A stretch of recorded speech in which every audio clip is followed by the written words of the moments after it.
Nancy Cortez is in San Francisco. Clinton held a fundraiser there last night and will hold another one in Seattle today. Nancy, I want to talk about Michelle Obama. Boy, was she emotional when she denounced Donald Trump's comments about women without even mentioning his name. In fact, how much of an impact do you think this will have on the election? 25 days left now.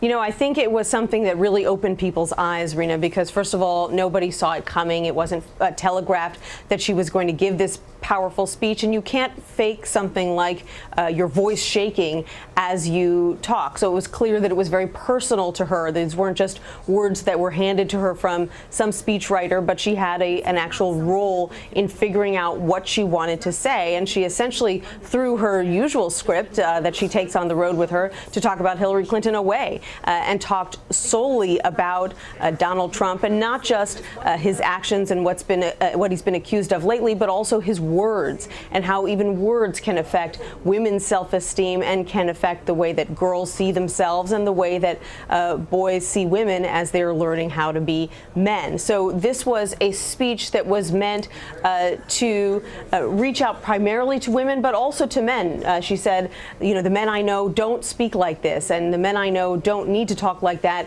to be seen as powerful. And so, you know, even Hillary Clinton on the campaign trail all day, you could see that she was moved by this, and the speed with which the word of this speech spread, both on the internet and among Hillary Clinton supporters. And a couple of times yesterday, Hillary Clinton actually stopped and said to people, hey, if you haven't seen this speech, you need to go watch it, because clearly Michelle Obama, who is a non-politician, can make this case in a way that Hillary Clinton, who clearly has greater self-interest here, cannot.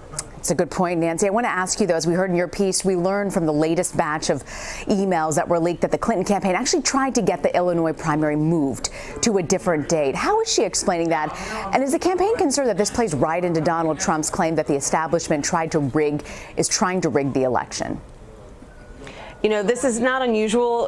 Democrats and Republicans try to move up and move down primaries all the time. That's why there are now penalties in place that the parties try to impose so that states won't do that. But it is fascinating to be able to read about it and to read about the strategy in these emails 2 years practically before the primary took place. And to hear the Clinton campaign manager basically strategizing and saying, look, the time is of the essence. We need to get to the state legislature now and get them to try to do this, because otherwise the legislative calendar will get away from us. And he also went on to say in that email that he's not sure how much help Democrats in the state legislature will be, because they're a little bit miffed by the president of the United States, who's from Illinois, and feel neglected by him. So obviously these are the kinds of things that are embarrassing when they get out and may cause some tension with the White House, for example. But in the end, it appears that they were completely unsuccessful and that it didn't go anywhere, because the Illinois primary was, at the end of the day, in mid-March. And the strategy, which was to keep a moderate Republican from winning in Illinois, you know, it's funny to think about what they were worried about back in 2014. They were worried that Hillary Clinton would go up against a moderate Republican, someone like Jeb Bush, who they thought would be her biggest competition, and that's why they wanted to push the Illinois primary back. Well, at the end of the day, guess who won the Illinois primary? Donald Trump, and Ted Cruz came in second, so they didn't have to worry much about that. They certainly didn't have to. Good point, Nancy. I want to also ask you, Clinton did an interview with Ellen DeGeneres. It's going to air today. We want to play you a little clip from that. Because of the revelation of the public video and everything that came out on Access Hollywood, you know, he was really all wrought up, and you could just sense how much anger he had. And so he was really trying to dominate and then literally stalk me around the stage. And I would just feel this presence behind me. And I thought, whoa, this is really weird. Yeah. And so I was just trying to stay focused, to run against somebody and debate somebody who is consistently just spewing forth falsehoods. And when you catch him, when you say, no, wait a minute, you said this, you actually were on the record on this. No, I wasn't. No, I wasn't. And just hopes, I guess, that people will forget it. It's debating like a teenager. It's hard. It really is. It is hard. It's like debating a teenager because it is whatever, he just says things and it's just like, you know, and then interrupts, makes me smarter. Like, you just, what? So, Nancy, what's the strategy here? Going to some sort of a non-traditional outlet? Are we going to expect to see more of these kinds of interviews in the last go-round here?